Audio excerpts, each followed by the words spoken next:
It's a first alert weather day here in western Colorado, all because of the heavy rain you have already likely seen this morning. Now we have flood watches, which have been issued all the way across western Colorado. It's excessive rain, which is causing flooding in low-lying areas, maybe over some of those burn scars and maybe even in the roadways. And now since yesterday, this flood watch has evolved and we're now including the Garfield County area and the northern portion of Mesa County. Even some parts of Rio Blanco County are now under that first alert weather day flood watch. We'll continue to track this storm, but as of this morning, it appears to be pretty big and pretty aggressive. So let's take a look, because the live radar is showing us everything but calm weather. There's a few areas that are dry right now, but we are still watching a really large and wide mass of moisture tracking into our area. It's coming from the southwest, and that means it's moving northwards across our state, and it's bringing heavy rain. This is the first of many waves of moisture,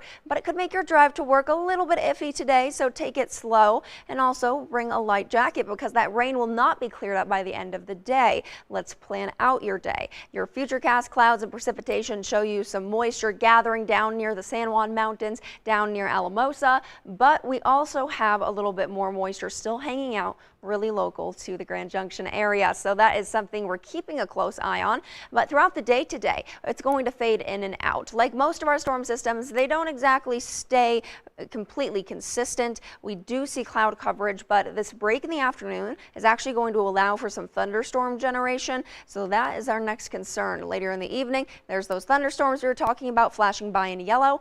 And it isn't until Saturday morning, I should say, over in about 2 a.m. So likely when you're asleep, you're expected to see some pretty serious rain. This right here is the biggest wave of the storm system we're expecting. This storm system is bringing heavy moisture across your area. It will also be bringing some thunder and lightning, and it doesn't get any better throughout the morning. Even by 7 a.m., that is still incredibly widespread, and we're seeing that thunder and lightning and soaking rain in some spots. So be aware of that. Weekend plans are not looking the brightest, unfortunately. But with all that being said, if we take a peek at those high temperatures today, they are cooling down now that we've started to see some changes. 67 in Grand Junction because of that rain. Delta 68, Montrose 65, and in Cortez about 67 degrees. And those lows are in the 50s and the 40s depending on your location. Grand Junction in particular will be at about 57 degrees. And those 7-day forecasts show us some moisture on the way.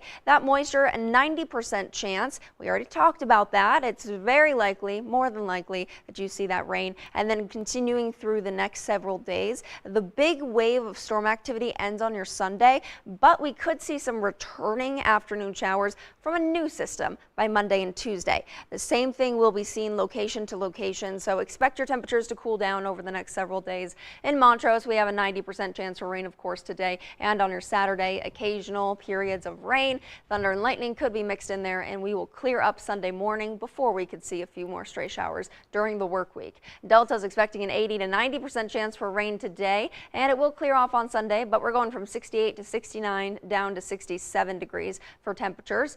And Cortez is dealing with a lot more rain than everyone else. 6 out of the 7 days are supposed to see some moisture. An 80% chance for moisture today, and on your Saturday, same thing at the 90% chance.